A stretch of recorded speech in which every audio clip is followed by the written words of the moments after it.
E aí, pessoal, vamos para a nossa atividade de história, o livro, página 48, 49, 50 e 51. Na aula anterior, a gente viu quais foram os primeiros povos a habitarem o território brasileiro. Quando os portugueses chegaram aqui, já residiam os indígenas e eles chegaram para colonizar as terras brasileiras.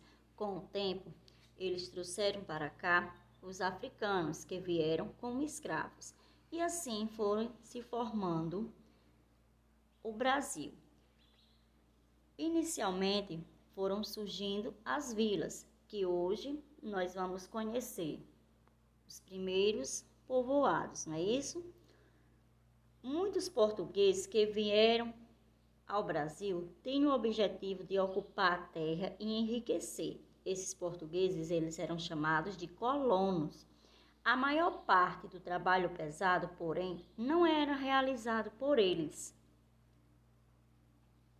Os colonos escravizavam indígenas e africanos que trabalhavam na produção de açúcar, na roça, em serviços domésticos, no cuidado com o gado, entre outras atividades. As vilas foram surgindo onde havia atividade econômica. A vila de São Vicente, fundada por Martim Afonso de Souza, e primeiro núcleo de portugueses no Brasil, abrigava um engenho de cana-de-açúcar. Em 1549, chegaram ao Brasil os membros de uma ordem religiosa chamada Companhia de Jesus, os jesuítas, que vieram para cá para divulgar o catolicismo e fundar escolas. Em 1554, eles fundaram um colégio que deu o nome à vila de São Paulo de Piratininga, onde atualmente está a cidade de São Paulo. Aí está a ilustração representando o assentamento jesuíta há mais de 400 anos atrás. Antes de construir o colégio que deu origem à vila de São Paulo, os jesuítas moravam em casas de madeiras construídas pelos indígenas.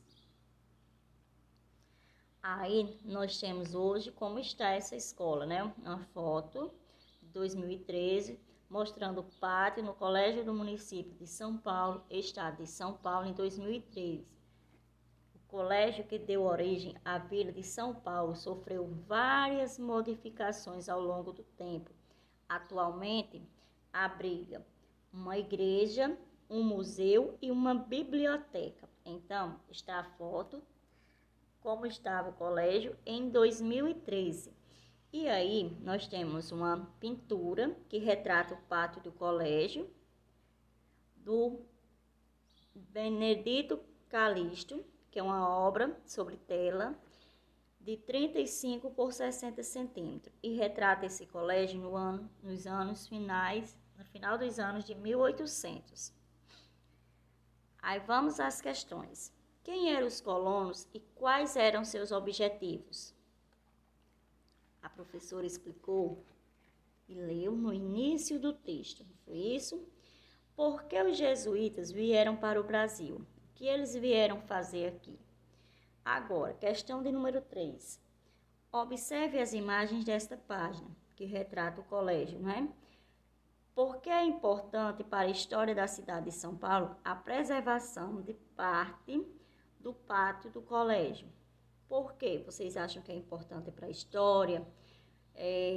Participou um marco de fundação da cidade? O que vocês acham? É importante para a memória da cidade?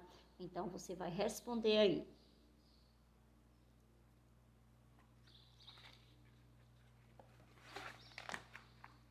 Em 1549, o governo português enviou uma expedição para o Brasil, comandada por Tomé de Souza, para fundar a cidade de Salvador, no estado da Bahia.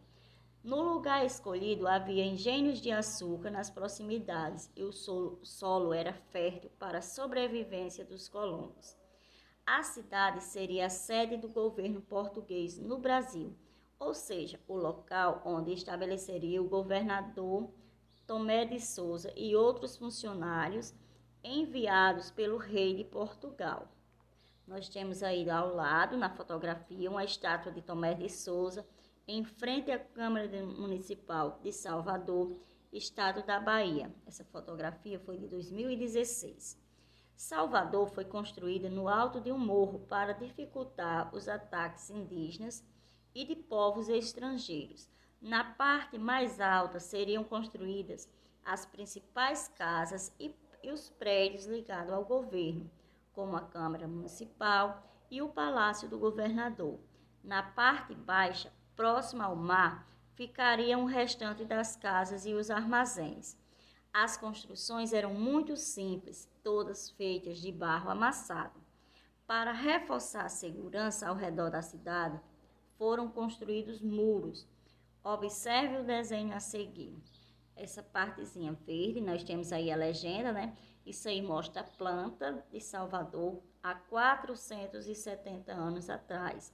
Temos aí a parte verde era a cidade alta, a laranja a cidade baixa, na cor lilás eram os muros e as letras representam cada construção que havia ali, como o Palácio do Governador, que é representado pela letrinha A guarita, a igreja, Câmara Municipal, armazém, hospital, a porta da cidade e o fosso em torno dos muros. Ok? Vamos para mais umas questõezinhas. Leia o texto e observe as imagens e responda as questões. As partes mais antigas de Salvador são conhecidas como Cidade Alta e Cidade Baixa. Na parte de baixo localizam-se o porto e o mercado. Na parte de cima estão alguns dos mais importantes prédios históricos, como a Igreja de São Francisco e o Palácio Rio Branco. Agora, questão A. Em sua opinião, por que alguns dos mais importantes prédios estão na parte alta da cidade e o mercado na parte baixa? Por quê? Essas construções altas eram para quem? Reservada a quem? E a parte baixa? Ele era um porto, né? O mercado foi feito aí por quê? Será que facilitava alguma coisa? Questão B. Quais as semelhanças e as diferenças entre as duas imagens? Qual seria a semelhança?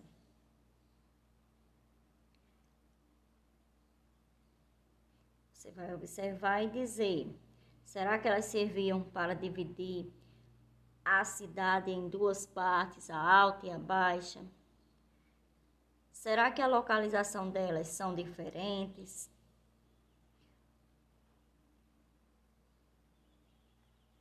Ou são semelhantes?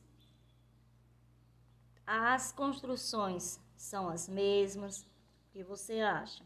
C. Salvador continua dividida em duas partes, como no início de sua construção? Sim ou não? Você vai justificar a sua resposta.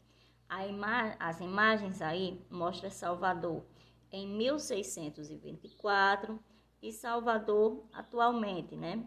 Mas nos dias atuais, em 2017. Ela continua a parte alta e a parte baixa.